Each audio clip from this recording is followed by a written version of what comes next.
is the most important part of our service. The hearing of the Word of God. The Bible says in Proverbs 2 verse 6, "For the Lord give His wisdom, from His mouth come knowledge and understanding." So sa Tagalog po,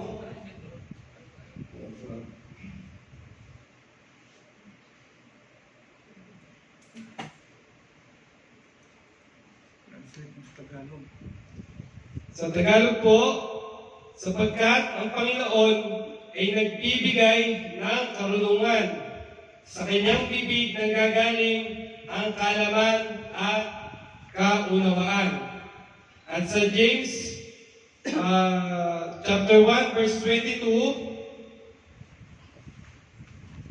sa Tagalog na lang po. Sa ano din, sa Bicolano, para makarating. Sa James chapter 1 verse 22, nasabi po dito, "Datapwat maging tagatupad kayo ng salita at huwag tagapakinig lamang na inyong dinadaya ang inyong sarili." So, may ganda po yung words na yun, kasi po, dito po natin makikita, dito po natin mapapatunayan kung tayo po ba talaga ay nakikinig at sumusunod sa ipinag-uutos po sa atin ng ating Panginoon. So, hindi ko na po papatagalin at tawagin ko na po ang ating beloved Pastor Oscar Laa para po mag-ahayag po ng salita ng Panginoon sa araw na ito. Amen. Praise God.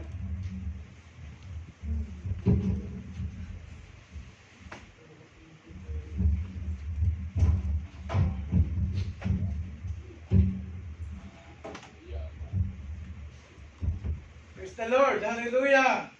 Amen. Hello. Praise God. Magandang hapon po sa aking mga minamahal na mga kapatid. Feel ba ninyo ang presensya ng Panginoon? Amen! We need really the presence of God. Amen! Now we cannot do all the holy works of God without the very presence of the Lord. So we welcome the presence of the Holy Spirit, and as I speak the Word of God this afternoon, I believe that the Holy Spirit will open my mouth and speak His Word so that you can understand. So, this is the topic that I'm going to discuss today, for the Word of God. The topic is about servanthood. Actually, this is a series because last February, ang topic ay servanthood din.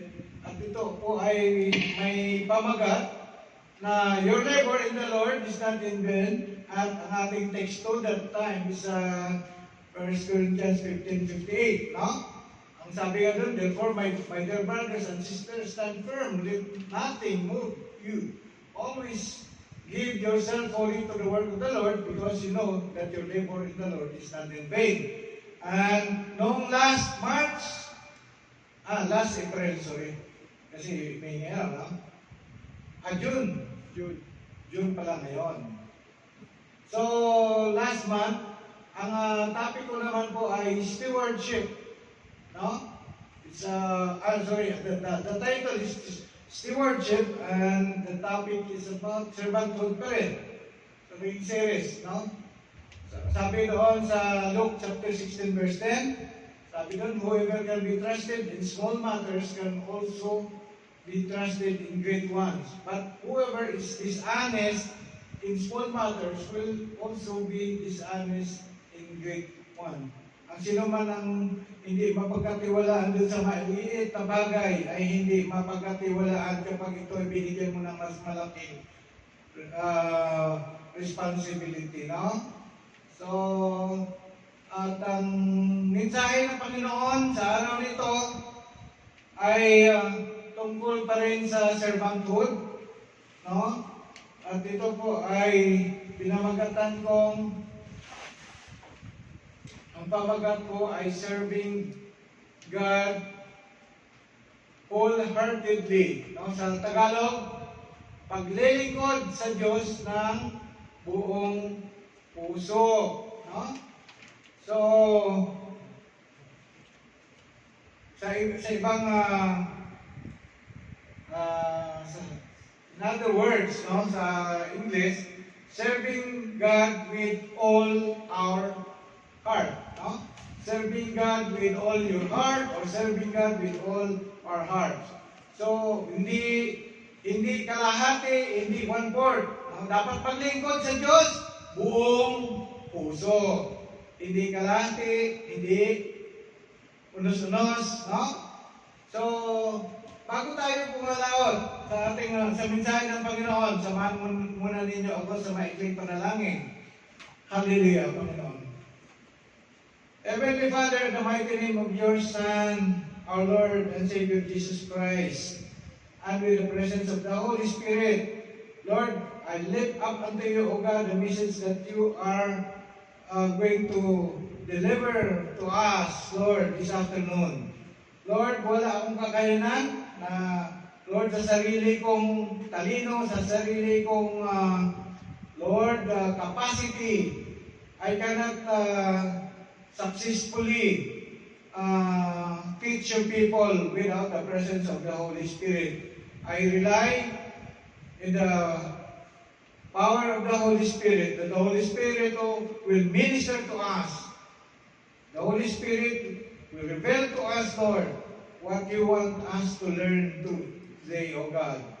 Panginoon, I pray that whatever plan of the enemy to distract us, Lord, right now, Father, I rebuke that spirit in the mighty name of our Lord Jesus Christ. Father, you are the God who will be lifted up. You are the God who will be glorified in this message, Lord, in Jesus' name. In the name of Jesus Christ. Amen. Okay. So, ang teksto po natin, ang verse na gagamitin po natin, ito ay matatagpuan sa aklat ng Efeso. Ephesians chapter 6, verse 7 to 8. Ang sabi doon, sa verse 7, serve wholeheartedly as if you were serving the Lord, not people. Verse 8, because you know that the Lord will reward each one for whatever good they do, whether they are slave or free. So ito sinasabi ni Pablo, na sa ating mga bawat ginagawa, magiging yung ginagawa natin sa Panginoon, sa church, or yung mga ginagawa natin para sa ating mga amo, o mga ginagawa natin para sa ating mga kaibigan, sa family, kailangan gawin po natin na ito na buong puso.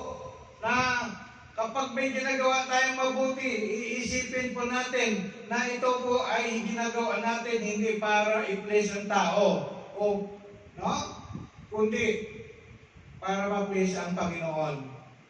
Okay, doon sa Deuteronomy chapter 10 verse 12, sinabi din doon, and thou, Israel, what does the Lord your God ask for you? Ano daw hiningi ni Yahweh sa mga anak niya? Ano daw yung mga hinihingi? Ang sinabi niya dito, but fear the Lord your God. Yung isang hiningi, Fear the Lord your God. Pangalawa, to walk in obedience to Him. Kailangan maging obedience. Sa paglalakad nila, kailangan maging obedience. Paglalakad bilang mananampalataya, dapat maging obedience sa mga kalooban ng Panginoon, sa mga utos ng Panginoon. At yung sumunod, to love Him. Kailangan mahalin po natin si Yahweh. At yung isa, to serve the Lord your God with all your heart and with all your soul. Yan. Doon tayo adon yan pagdiinan natin. No? Itong naka-red, no? Sabi, to serve the Lord your God with all your heart and with all your soul. It is, mga kapatid, katulad ng mga sinabi ko doon sa unang mga preaching ko, ito po ay ang paglilingkod sa Panginoon. It is a great opportunity for us. Kasi maraming tao ang mundo, billions, no? Pero tayo tinawag niya upang maglingkod sa Kanya. Kung tayo po ay tinawag ng hari, ng kaharian ito upang maglingkod doon sa Kanyang palasyo, grabe ang tuwa natin. Amen. But itong pinaglilingkuran natin po mga kapatid ay hari ng mga hari. Kaya mga kapatid, itanim natin sa ating mga puso, sa ating mga isipan na ito po ay great privilege na tayo'y tinawag ng Diyos upang maglingkod sa Kanya. Kasi sabi doon sa John 15:16, hindi tayo ang pumili sa Kanya. Siya ang tumawag sa atin. Amen. Upang maglingkod para sa Kanya, sa Kanyang kaharian. So, tingnan natin mga kapatid. Ang buhay po natin, may layunin yun. Mayroong layunin kung bakit tayo maglingkod sa Diyos. The purpose of serving God wholeheartedly. Ano yung layunin na dapat kung bakit tayo kailangan maglingkod sa Panginoon ng buong puso? Number one, it is one of your life purpose. Ito ay isang layunin para sa buhay mo. Hindi ka lang nilikha ng Panginoon, may layunin, may purpose ang Panginoon kung bakit Kanya nilikha. Amen. Kaya isipin mo mga kapatid, ikaw ay lingkod ng Panginoon. Kapag kayo po ay naglingkod sa Panginoon, may mga benefits, may reward. Mamaya po, discuss po natin yan.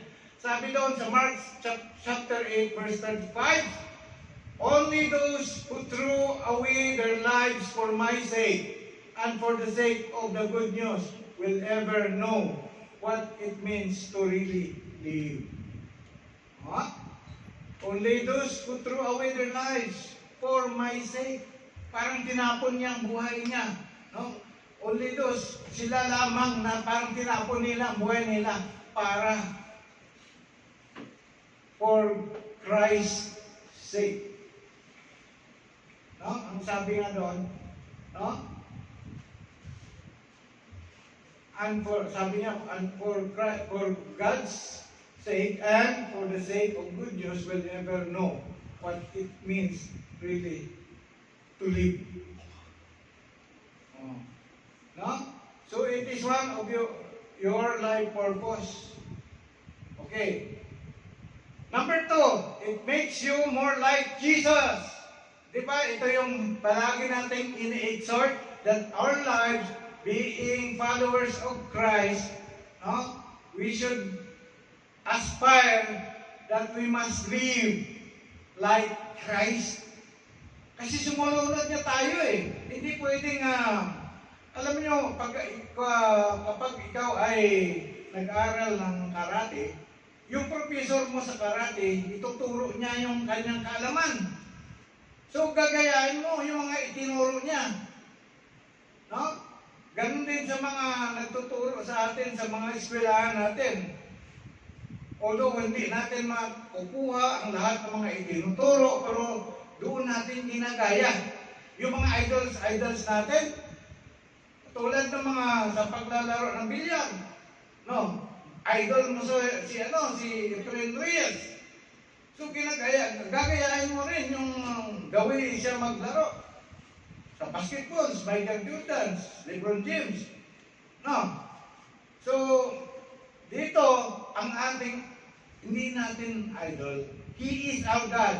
Kaya si Jesus Christ ang ating dapat gagayahin. Amen? Sabi nga dito,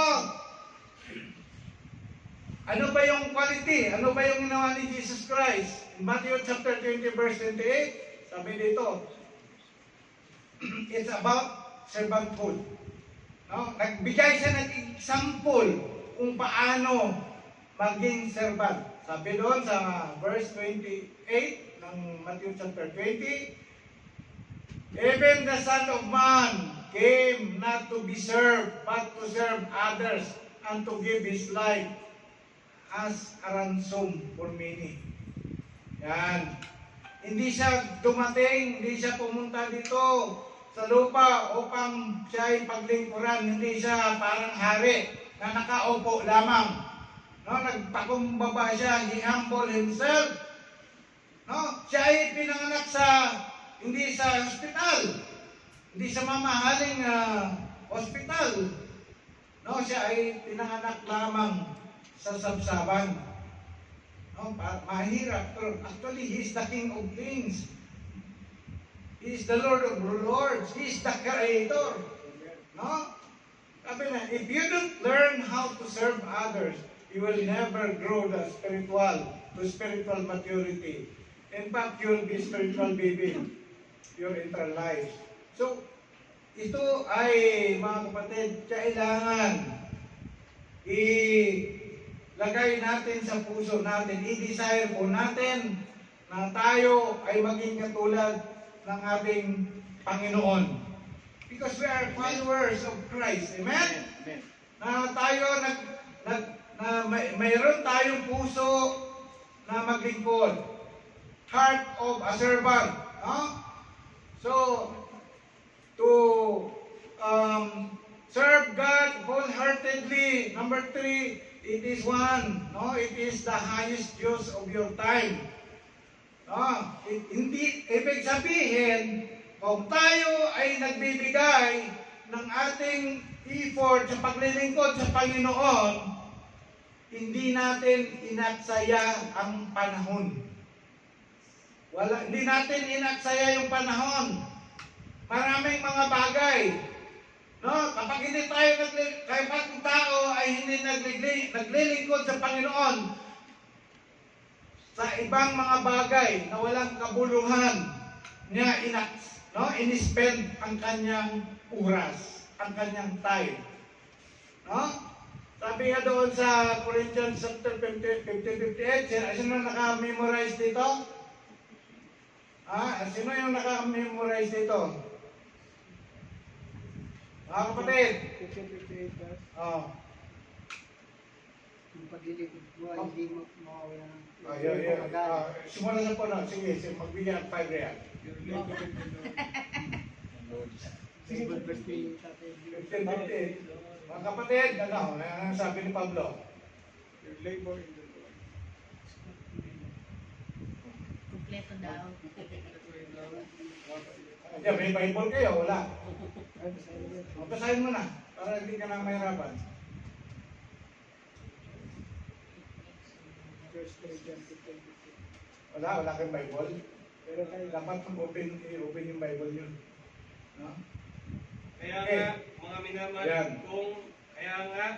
mga kapatid kong minamahal, huwag kayong magsitatag, huwag makilos na laging sumagana sa gawa ng Panginoon.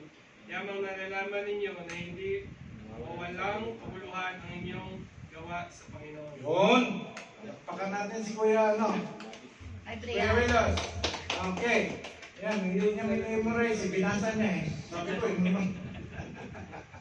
if you want to make an impact and leave a legacy, the highest use of your time is to serve God. Yan. The highest use of your time is to serve God by serving others. No? Your service to the Lord is never wasted. Yan ang sinasabi ko kanina. So, pipili tayo ng mga bagay na nais nating bigyan ng oras, no? Upang hindi natin masayang ang ating panahon. No, maraming mga bagay na walang kabuluhan na ninanakaw niya ang oras natin sa Panginoon, sa paglilingkod sa Panginoon. Now, instead na sana pumunta sa church para dumalo, makinig ng salita ng Panginoon, mag-worship kay Lord, no? Tutulong sa mga gawain, dadalo sa prayer meeting, dadalo sa Bible study, no? Mas pinili niyang ginugol ang kanyang oras sa mga bagay sa labas, sa mundo. Kaya mga kapatid, pag nanasain natin na tayo ay nandito sa gawain ng Panginoon every Friday, dahil hindi natin sinayang ang oras po natin. May kamuluhan po ang ating ginagawa. Amen? Natulugod, no? Pinapaligaya natin ang Panginoon. Kapag pag binigay po natin priority sa ating oras, no? Pag-allocate ang time, ang gawain ng Panginoon. Amen? Amen. So, number 4, ang pang-apat po na purpose, bakit tayo kailangan maglingkod sa Panginoon ng buong puso, it is the secret of true greatness. Sinong gustong maging sikat? Oh. Sinong gustong maging tanyag? Ito po ang sinasabi ni Matthew sa Matthew chapter 20 verse 26. If you want to be great, no? Si Jesus Christ ang nagturo nito sa mga disciples. If you want to be great, you must be servant of all the others. Masarap pala magiging servant ka, no? Masarap maging servant ni Lord. Paglingkuran ang mga kapatid. No? Sabi doon, true greatness comes from servanthood, not from living for yourself. No, kasi minsan buhay natin, nagsiserve tayo para lamang sa sarili for the benefits of ourselves. No? But mga kapatid, nakita ni Lord yung pagpapagal ninyo. Yung pagiging serious ninyo. Yung pagiging committed ninyo. Yung kasipagan ninyo sa gawain ng Panginoon. No? One day, the Lord, no, will see you. He will tell you, my faithful, good and faithful servant. No? Kaya mga kapatid, maraming nag-aspire dito na maging tanyag. But if you want to be great, serve the Lord. No? Be a servant of all. Amen? Nag-gets ninyo? Amen. Yan o, kasi Jesus Christ nagtuturo niyan. If you want to be great, you must be the servant of all the others. Okay? Alam ko, ginagawa na ninyo yan mga kapatid, but God is showing to you na sa paglilingkod ninyo, may mga positive na mga bagay na nakikita ng Diyos. Number 5, it will be rewarded in heaven. Ayan, yung nabi ko kanina. Ang paglilingkod ninyo, if you serve the Lord with all your heart, it is assured that you will receive reward in heaven. No? It will be rewarded in heaven. Jesus said in Mark chapter 10, verse 29 to 30, sabi niya doon, I guarantee. Ayan, guarantee pala yung ginamit na word, no? I guarantee this truth. No? Anyone who gave up anything because of me and the good news will certainly receive 100 times as much. Nais ng Panginoon, alam mo, i-give up po natin. Ang mga tao, give up po natin ang ating mga priority. No? I-give up natin ang ating mga ibang mga inuunang bagay para kay Lord sa paglilingkod sa Lord. Sabi nga doon, sabi niya, kung sino man na nagmamahal ng kanyang magulang, kanyang anak, kanyang asawa, mas higit pa kisa akin, sabi ni Jesus Christ, he cannot be my servant. No? Yun ang sabi ni Jesus Christ. Ultimately, your real boss is our Lord Jesus Christ. Ang boss po natin sa paglilingkod po natin, kailangan ilagay natin sa ating isipan na ang ating boss ay hindi si pastor, ay hindi yung leader ng church, no? Hindi yung mga kapatid, no? Hindi tayo naglilingkod sa tao, kundi naglilingkod tayo kay Jesus Christ. Siya ang boss natin. And He will reward you one day for everything you have done for Him. Because He is God who is a rewarding God. Amen? Amen. So that's a guarantee. Sinabi doon sinabi ni Jesus Christ, I can guarantee this truth. Ibig sabihin, totoo. Heaven and earth will pass away, but my word will remain, sabi ni Jesus Christ. No? So yan ang mga 5 layunin kung bakit kailangan tayo maglingkod sa Diyos ng buong puso. Amen? Pangalawa, kailangan daw, alam po natin kung paano maglingkod sa Lord ng buong puso. Okay, number 1, how to serve God wholeheartedly. Number 1, we have to serving only God. Ayan, basahin natin ha. Doon sa Matthew chapter 4 verse 10, it's part of the temptation of Jesus Christ. Sinabi ni Jesus Christ kay Satan. Kasi inupiran siya ni Satan eh. So sinagot siya ni Jesus Christ. Jesus said to him, away from me, Satan, for it is written, worship the Lord your God and serve Him only. Pangalawa, no one can serve two masters, for either he will hate the one and love the other, or he will be devoted to the one and despise the other. You cannot serve God and money. Basahin ko muna, ha? Para yung Joshua chapter 24 verse 15, ito si Joshua, kinausap niya yung mga Israelita, no? Sinabi niya doon, but if serving the Lord seems undesirable to you, at the time nag-struggle si Joshua sa mga matigas na ulo ng mga Jew, no? Yung mga Israelita that time, no? Kasi yung iba noon, doon sa mga ibang Diyos-Diyusan na mga lugar na pinuntahan nila, sabi nila, no? Seems undesirable to you, then choose for yourselves this day whom you will serve, whether the gods of your ancestors, no? Serve beyond the Euphrates, or gods of the Amorites, in whose land you are living. Itong mga Diyos na ito, hindi totoong Diyos yun. Ang mga sinasamba nila, yung iba, si Baal, di ba? No? Pero sabi ni Joshua, but as for me and my household, we will serve the Lord. Yan. I-claim ninyo yan, mga kapatid. Sabi mo, Lord, as for me and my house, we will serve you. Kaya ba niyong sabihin yun?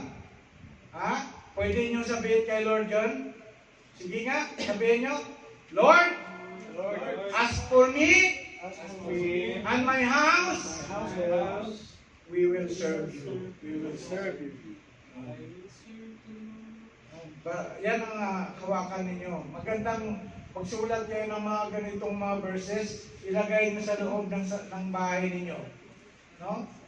That you have no other God to be served. Only Yahweh. Only the God of Abraham, Isaac, and Jacob. Yun ang inyong paglilingkuran. No? So, ito mga kapatid, isa sa 10 commandments, ano yung isang sa 10 commandments? Thou shalt have no other what? Other God. No? Huwag kayo magkaroon ng ibang Diyos. No, yan ang binigay ni Lord kay Moses. Sa buhay po natin, maaaring mayroon tayong ibang Diyos. Ano ba yung naisip ninyo? Sabi nga dito, the other gods are not the only false gods. No, hindi lamang yung mga anita, mga anito, no, na mga sinasamba na mga unbeliever, no, na mga pagano. Tulad sa atin sa Pilipinas, bago ang Kristyanismo, pagano ang Pilipinas. Maraming Diyos, sinasamba ang buwan, sinasamba ang araw, may mga estatwa, no, na mga sila ni Batala. No. Sa India, sinasamba nila yung kinakain nating baka, no, marami mga hayop, no, mga ahas. No? Hindi lamang 'yon ang mga false god o idols. Sila ay nag-o-offer ng mga sacrifices na sa kinikilala nilang Diyos. Sa Greece, ang kanilang sinasamba ay yung mga sila ni Venus, mga goddesses, si Paraon. Si Paraon ay isa ding leader ng bansang Egypt noon na sinasamba, kinikilalang Diyos ng mga Egypto at that time. So, maraming mga lugar that time na ang kanilang Diyos ay hindi tunay na Diyos. But we have true God na pinaglilingkuran. Pero maliban dyan, sa mga false gods na yan, mayroon. Sabi nga dito, maybe your idols are your gadgets. Ano yung mga gadgets na yan? Ano yung cellphone mo, iPhone mo, no, mga Huawei mo, ano pa? Gadgets. Pera mo. Pera. Trabaho. Yung mga hobby mo. Yung mga leisure. Yung mga friends. Babae. Yung mga Babae. asawa mo, binanggit. Asawa mo, maging ang pamilya mo. Anong nakalagay dyan? Anything that take the place of God in your heart, okay, yung mga umaagaw sa lugar ng Diyos sa puso mo, is your idol. No, is your idol. Is your God. Where you spend your what? You spend your time, talent, and treasure. Family, asawa. Ay, sorry pastor, hindi ako makadalo. Bakit naman Brad? Kasi mag-chat kami ng asawa ko. So, every Friday na lang. No? Every Friday na, pag ina-invite mo, ay, sorry pastor. Kulang pa yan tayo, labaan dyan. Pinapalaba ako ng asawa ko. Mas inuna ang siyempre mahal niya. Ayaw ko magalit yung asawa ko, ayaw ko magtampo ang asawa ko. So sundin ko na lang kung anong inuutos niya na maglaba ako isa magsamba. Yan, diba? Ano pa yung ibang mga connection ng hobby? Ano yung umaagaw sa time na dapat ikaw manalangin, mag-attend ka ng Bible study, nandun ka sa hobby mo? Social media na. Ano yung kanina na Bible study kami kanina? Meron kami observation dun eh. Kasi OIA. Tapos, mayroong na-obserbahan kami doon sa labas. Kasi, instead na, ano yun Kuya Eli? Pastor Eli, ano yung observation daw? Yung umaagaw, kasi dito, yung umaagaw eh. Dapat nandun. nandoon dumadalo ng Bible study, nagtutumbok ng bilyar. I-check po natin mga kapatid. I-check po natin ano ang priority po natin. Baka mas priority na natin yung mga bagay na hindi spiritual, na hindi sa Panginoon. Baka nahila na po tayo, baka hindi natin namalayan. No? Ang inclination ng ating puso ay hindi na para mag-aral ng salita ng Panginoon, matuto ng salita ng Panginoon o mag-spend para sa panalangin kasi ibang bagay na po ang ating binigyan ng oras, naging priority po natin. Yung hobby po natin, yung leisure po natin. Ay, sorry Pastor, hindi ako maka-attend, may lakad kami sa Ubor, sa Taib, sa Alula, doon sa Tabo, no? Sa Taib.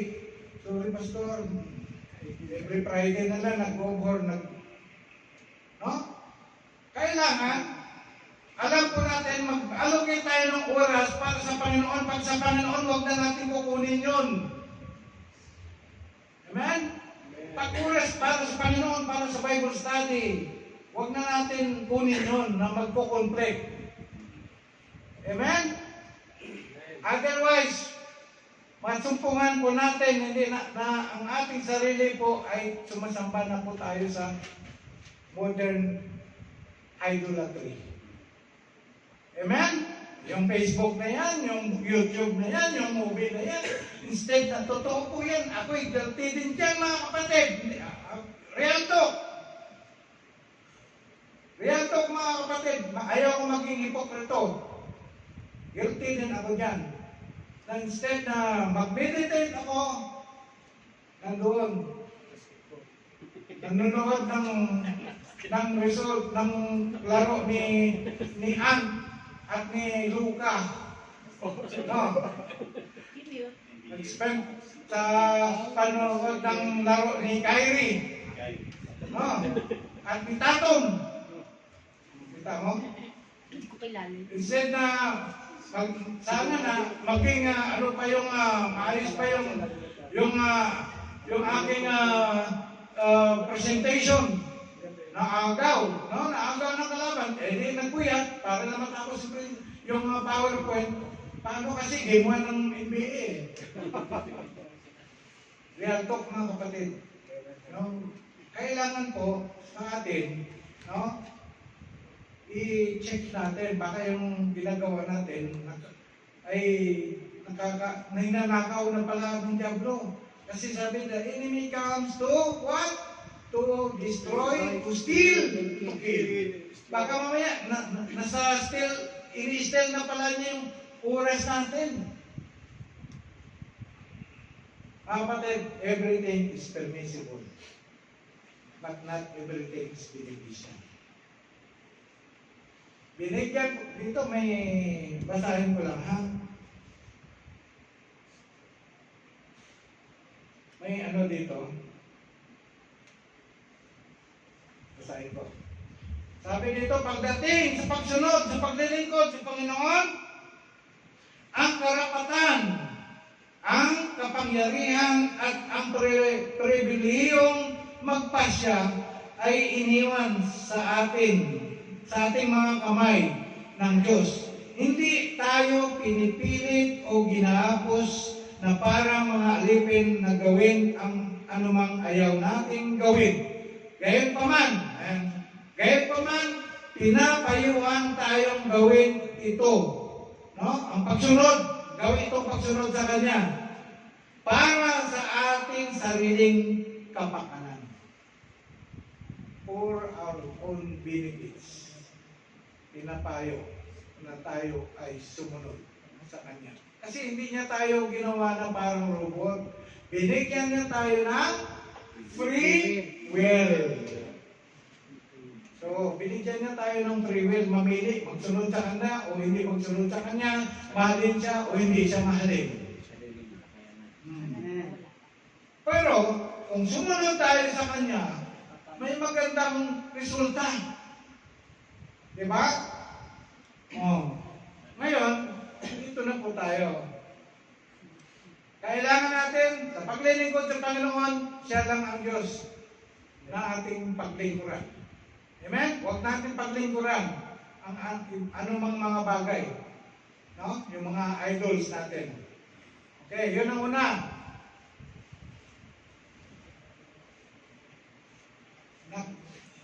I-forward mo na.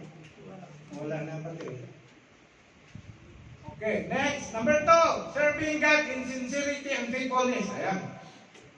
Lapit na yun sa pati. Sa paglilingkod po natin sa Panginoon, sabi nga dito sa Joshua chapter 24 verse 13 to 15, ito yung binasa ko kanina. Now therefore fear the Lord and serve Him in sincerity and in faithfulness. Kailangan maglingkod tayo sa Panginoon na sincero po tayo. No? At magiging faithful po tayo. Hindi yung parang kaliwali. No? Parang bahala na. No? Kailangan mahalin po natin anumang mga bagay, anuman mga responsibilities, roles na tinatang sa ating balikat. Ipinagkatiwala ng Panginoon sa ating balikat. Gampanan po natin yan. Mga kapatid, with sincerity and faithfulness, kailangan magkaroon po tayo ng seryoso na paglilingkod sa Panginoon. Amen. If we serve the Lord wholeheartedly, diyan mo makita kung ang isang tao ay naglilingkod ba na buong puso. No? Kung buong puso ang paglilingkod ng isang servant ng Lord, gampanan niya ng maayos ang responsibility niya. Hindi na kailangan i-post pa siya ni Pastor Eli. Time welcome na sa Pilipinas na ako. Hindi na kailangan na sabihin palagi ni Pastor Eli, i-remind saan na yung ganito, saan na yung speaker, bakit hindi pa naayos. Baka masisira na naman yung speaker. Sabi si Mark. Sinundo si Cha. No? O bakit late na naman yung practice? Magsisimula na ng service. Hindi pa kayo nag-practice. It is the responsibility of not only a leader, but all the members, all the workers. Kayo mismo, mga kapatid, ang magpapaalala sa bawat isa. Amen. No? Brad, sis, mag-start na po tayo. Hindi yung dahil na baka magalit si Pastor Eli. No? Hindi dahil kundi dahil mahal ninyo si Lord. Gampanan ninyo yung inyong roles and responsibility. Kayo mismo ang magtingin palagi sa sarili. Uy, 9 o'clock, 10 o'clock na start na po tayo. Huwag lang yung tayo na, hindi pa naman ako pinos ni Pastor Eli. No? Huwag ganun mga kapatid. Maglingkod tayo sa Panginoon na buong puso. Inasay kayo upang mag-lead ng isang bagay. Pag may problema, lapit kay Pastor pag hindi nyo nagawa. No? Lapit kayo kay Pastor. Pastor, sorry, hindi namin masimulan ng Bible study. At 2 buwan na po, Pastor, na nagsimula tayo nung binuo natin yung cell group, hanggang ngayon hindi pa nagsimula. Dapat lumapit kayo para kayo ay matulungan. Anong dapat gagawin para makapagsimula? Sabihin yung problema, sabihin nyo ang mga balakid, malay mo, yung pastor ninyo mayroong idea. If we want our church to grow, mga kapatid, maging seryoso po tayo. Maging sincero po tayo. Maging faithful po tayo. Huwag yung pakiramdaman lang. Because what? You are not serving Pastor Eli. You are not serving the pastor of this church. You are serving God. Kaya huwag tayo mahiya kay Pastor Eli. Dapat tayo mahiya kay Lord. Kasi, ang expectation ni Lord, gampanan ninyo. Sabi, let your no be no. Let your yes be yes. If you cannot do certain things, do not accept it. Wala namang problema. Wala. Mga kapatid, ganun po. No?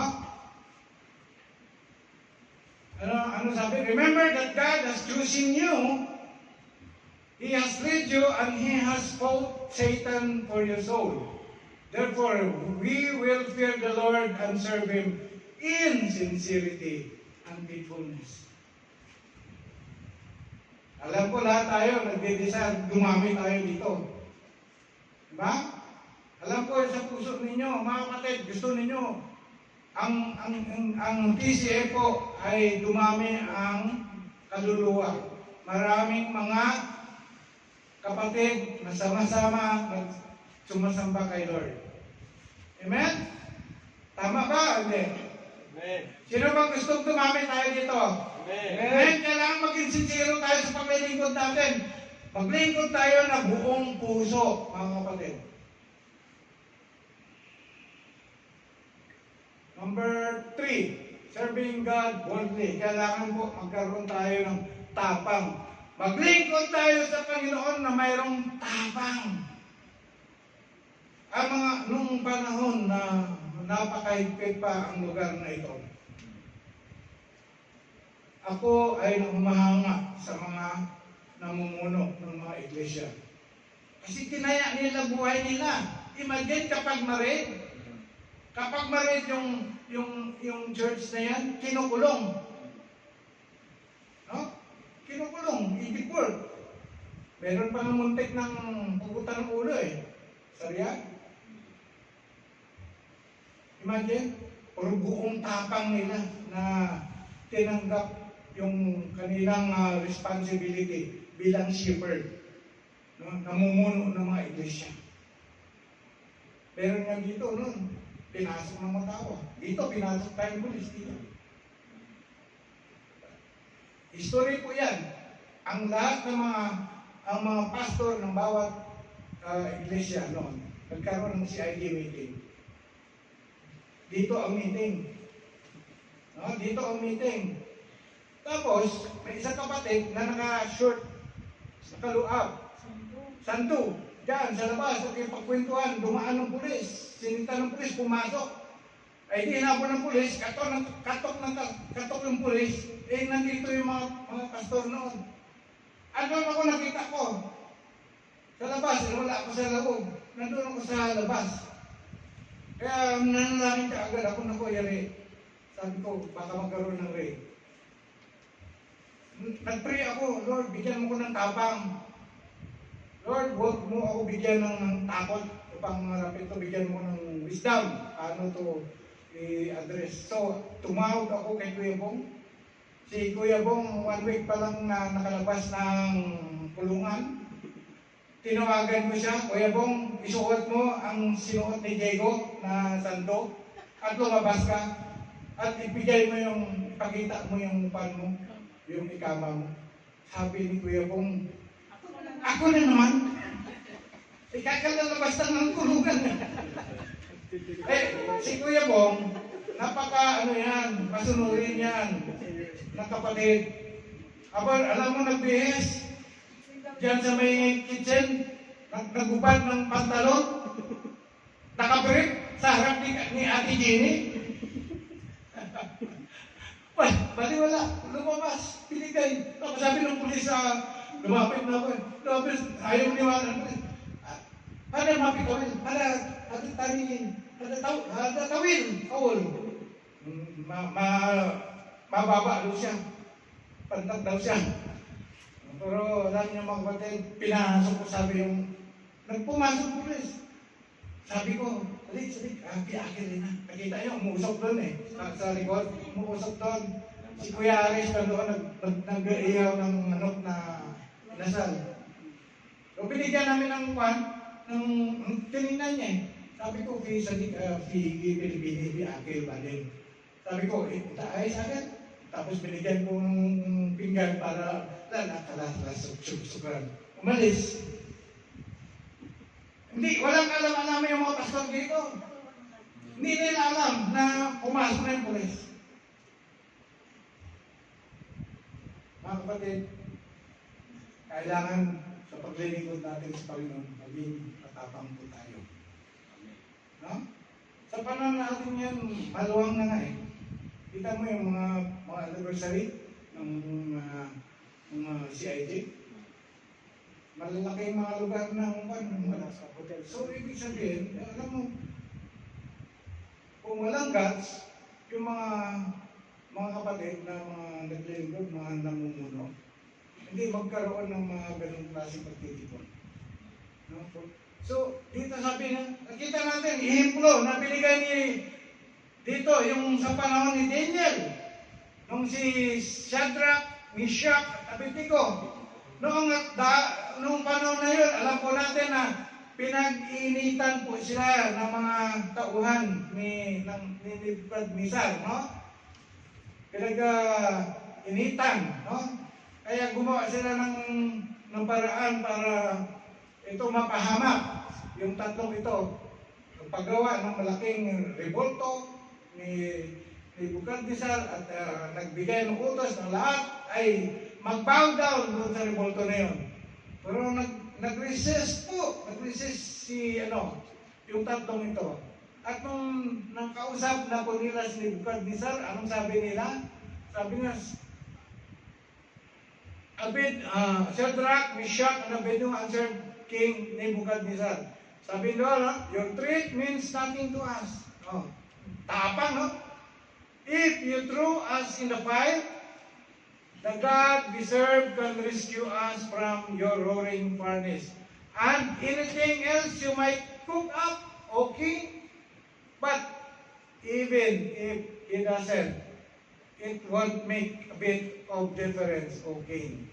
We still, sabi niya doon, itong tapang na pa, we still wouldn't serve your God or worship the gold statue you set up.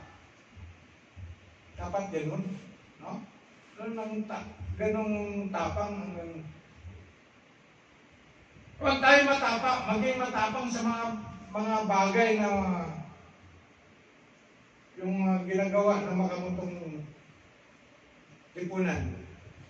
Dami dito matapang din, akala yung mga hindi lingkod ng Lord. Matapang dito, magbenta ng mga sabo, gumawa ng mga saliki, gumawa ng mga kalukuhan, no?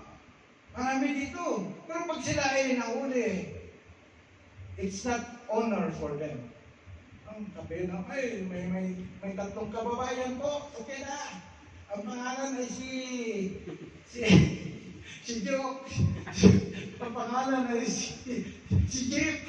At ang pangalan ay si Willos. Sila po ay nahuli na umiinom ng saliki. Hindi naging ka-honor-honor, di ba?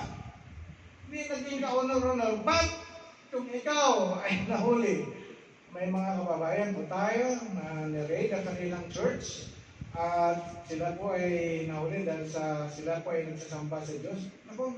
That will be honor. Sa sabihin ng mga tao, itong mga kababayan natin, mga katapang, no? Na sila ay kahit binagbawal, sila po ay nagiging loyal pa rin sa Lord. Amen? So, mga kapatid, ganun dapat, no? Be bold in your service to God. Do not get shy or afraid to share the gospel. Minsan ito yung problema eh. Nagiging sa ibang mga bagay, bold tayo magkipagkwentuhan, magkwento sa mga bagay na walang kabuluhan. Pero yung gospel na i-share po natin, yung good news na i-share natin sa ating mga kaibigan, hindi natin magagawa kasi bakit nahiya tayo? Ang aming sisyonan ay abogado, engineer, no? Matalinong tao. Huwag tayo matakot, mga kapatid. No? Huwag tayo matakot, huwag tayo mahiya na i-share ang gospel. Sabi ni Paul? For I'm not ashamed of the gospel of Christ, for it is the power of God that brings salvation in everyone who believes.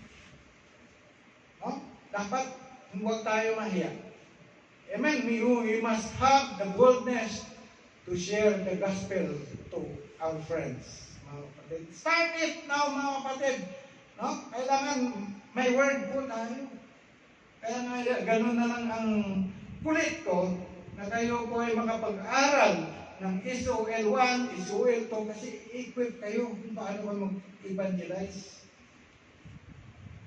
Mag-memorization kayo. Kung nakapasa kami ni Kuya Jipoy, Kuya Eli, Kuya Salde, sa Sulto, no? Sa Sulto, no? Ilang buwan na kami ay nag-memorize. Pati pagpunta natin doon sa doon sa dagat, no? Doon nag-memorize ako doon. By the grace of God, tinulungan namin kami ng Holy Spirit kung paano i-memorize yung mga verses na yun. So, mga kapatid, sabi doon sa Book of Acts, no, chapter 4, verse 13, itong observation ng mga tao kay Pablo, no, at kay Peter, at saka John. Nakita nila yung boldness ni Peter at ni John. Sabi doon, now when they saw the boldness of Peter and John, and perceived that they were unlearned and ignorant men, kasi kilala ng mga tao na ito walang mga pinag-aralan eh. Hindi na, no? Parang, fisherman lang. No? Sabi na, unlearned and ignorant men, they marveled, nagtaka sila, namangha sila. Kasi bakit? And they took knowledge of them that they had been with Jesus. Ito lang naalala nila na itong mga taong ito ay kasama-kasama ni Jesus Christ. Naging bold si Peter at si John to share the gospel, to preach the gospel at that time nung sila napuspos ng banal na Espiritu. Nagkaroon po sila ng power to share the gospel. Okay? So, mga kapatid, kailangan natin magkaroon ng tapang sa paglilingkod natin ng buong puso. Sa paglilingkod natin ng buong puso. Number 4, ito na. Serving God consistently. Ano ibig sabihin ng consistent? Hindi nagbabago. No, tuloy-tuloy. No?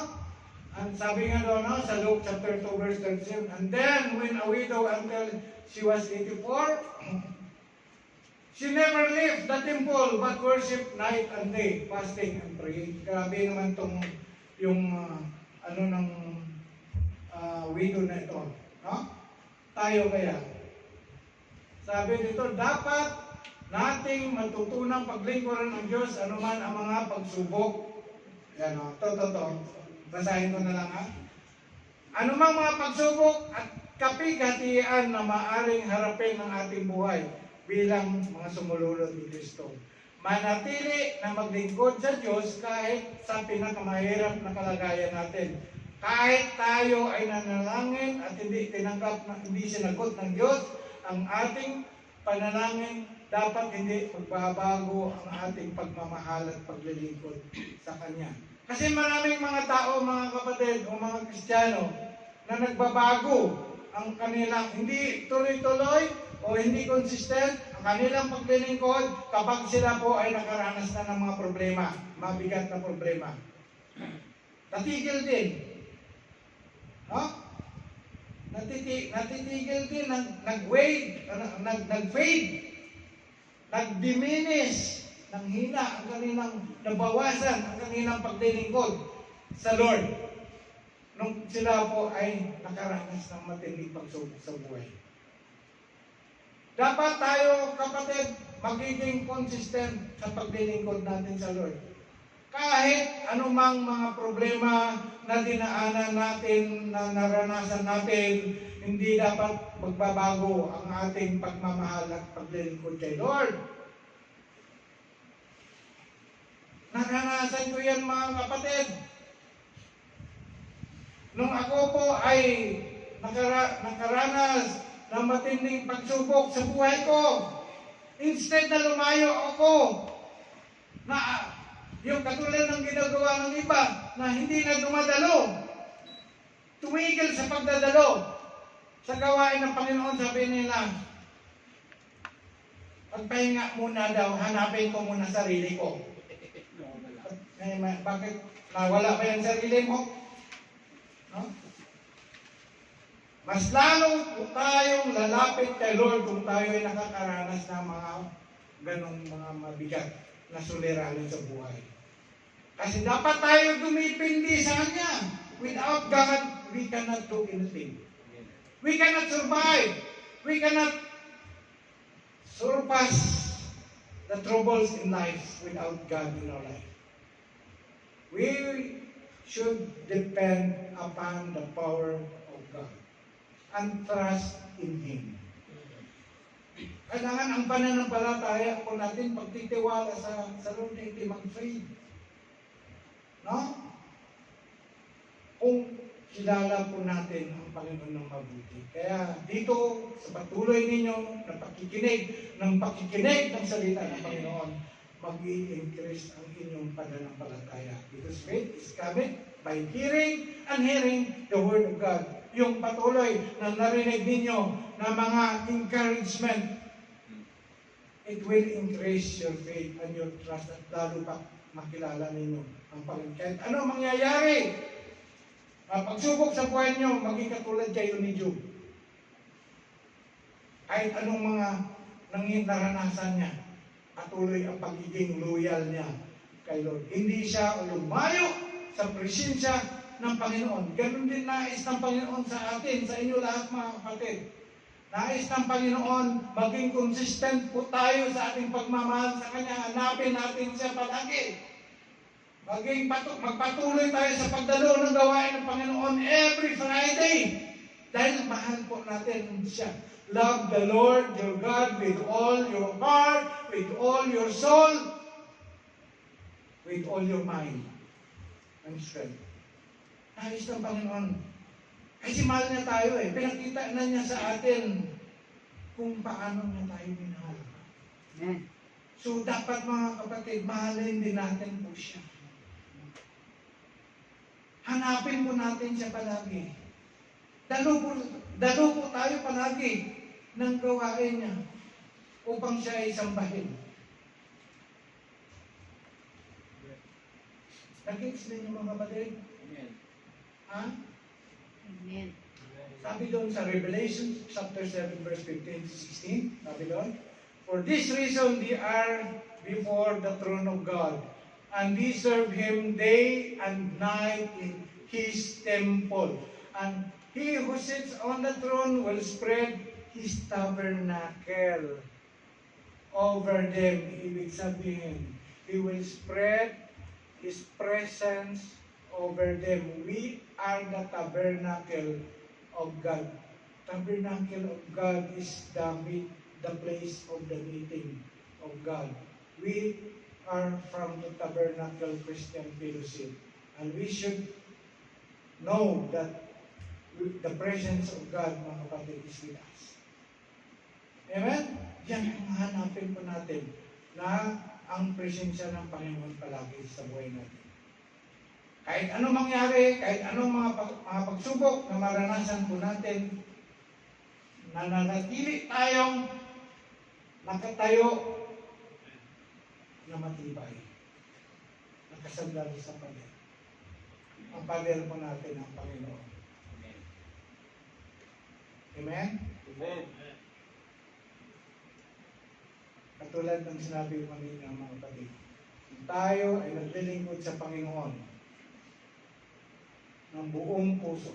Sinabi ng Exodus chapter 23, verse 25 to 28, ang inyong paglilingkuran ang Panginoon, ninyong Diyos, at Kanyang basbasan ang inyong tinapay at inyong tubig.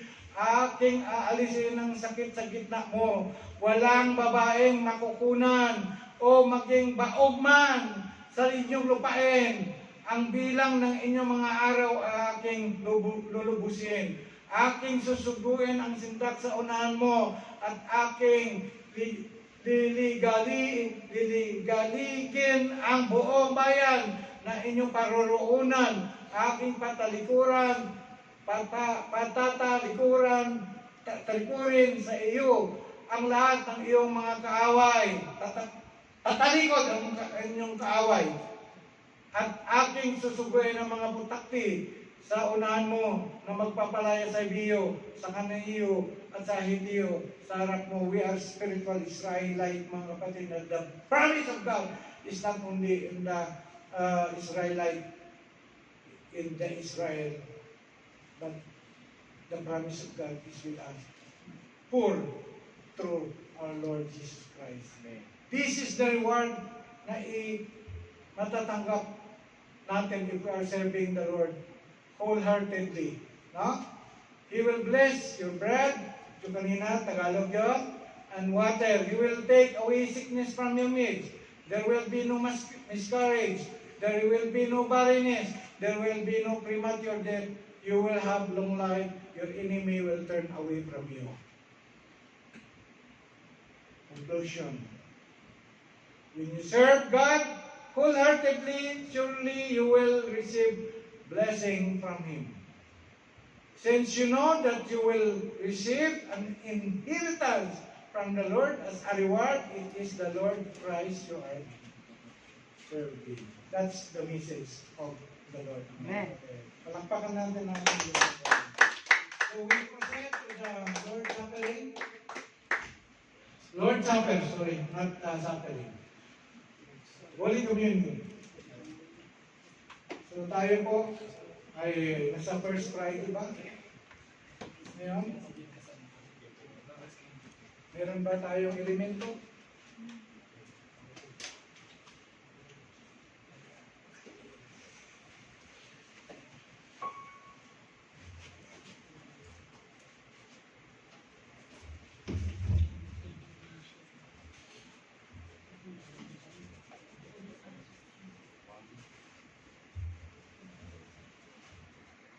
Okay, tayo po tumayo at I invite the two brothers to come forward.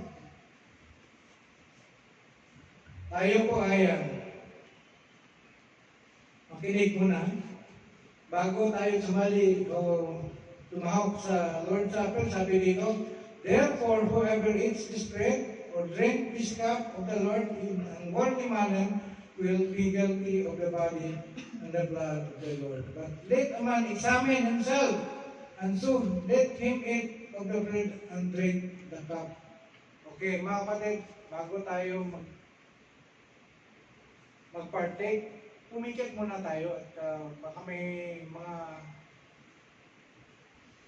kasalanan po tayo na hindi pa nahingi ng tawad kay Lord. Hingi po tayo ng tawad sa Diyos. Hallelujah.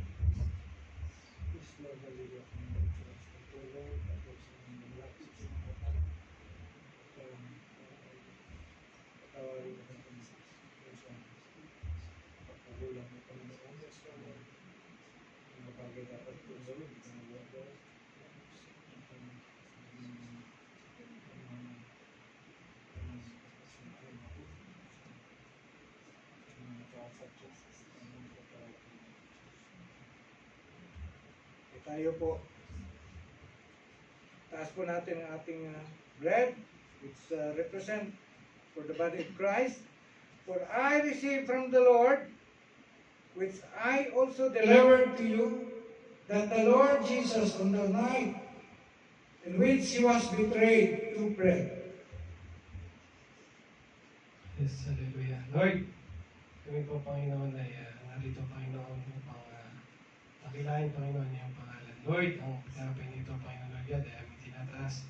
At sumasigisig, Panginoon, ang iyong katawan ay nabayubay, Panginoon, sa hustong kalbaryo, Panginoon. Lord, kami po dapat ang nandyan at hindi po kayo, sapagkat kami po ay makasalanan, Panginoon, Lord God. Lord, ang tinapay nito ay maging buhay namin, Panginoon, dahil ikaw ay naparito upang kami ay silipin sa aming mga kasalanan. Salamat, Panginoon, dahil ikaw ay dumating sa aming buhay at tinubos sa aming mga kasalanan. Panginoon, maraming salamat sa inyong buhay, Panginoon, Lord God. At Lord, wala kami may pagmamalaki, Panginoon, kundi ang tagapin ka namin, Panginoon, at tunay na patagapagligtas. Amen.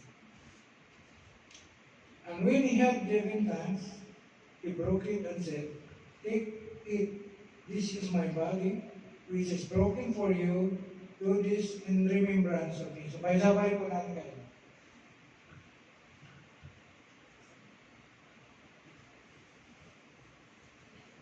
taas po natin ang wine.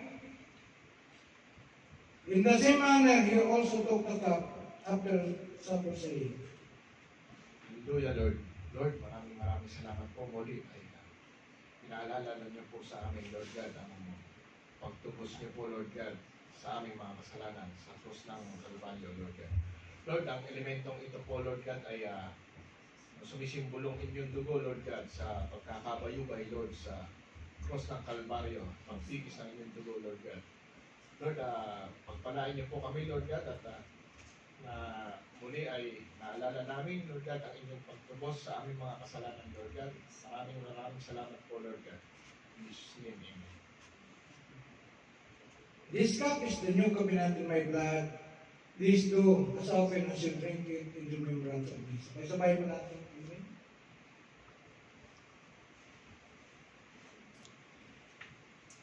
Yes, Lord, hallelujah. Panginoon, sa oras nito, Banal na Espiritu, maraming salamat o Diyos sa iyong paggabay, for the anointing that you have given us, O God, to hear Thy word. Sa oras nito, Lord, sinisiluhan ko ang mga salita na narinig ng inyong mga anak, Panginoon. Lord, sa pangalan ng Panginoong Jesucristo, ito, Panginoon, ay Lord, maitago sa kanila mga puso. Ang mga salita nito hindi manakaw ng kalaban, O God. Ayan mo na magamit nila at maalala nila ang mensahe na kanilang narinig sa araw nito, O God, na maging Panginoon, sila, Panginoon, ay magkaroon, Panginoon, Lord God, ng desire na maglingkod ng buong puso sa iyo, O God. Dahil may mga pangako ka, may mga nakaibat na mga pangako na sinabi mo, Panginoon, Lord God, na itong mga pangako na ito ay para sa amin, Panginoon, Lord God, na mga naglilingkod sa iyo. Hindi mawawala ng kabuluhan ang aming mga pagpapagal, Lord, para sa gawain mo, O God. Hiningi namin, Panginoon, Lord, na ang mga kapatid namin na nakarinig sa mensahe sa araw nito, Lord, maibahagi nila sa kanilang mga kakilala, Panginoon, na ipaabot sa kanila na ikaw ang Diyos na nagmamahal sa kanila. Sa pangalan ng Panginoong Jesucristo, itong aming dalangin. Amen.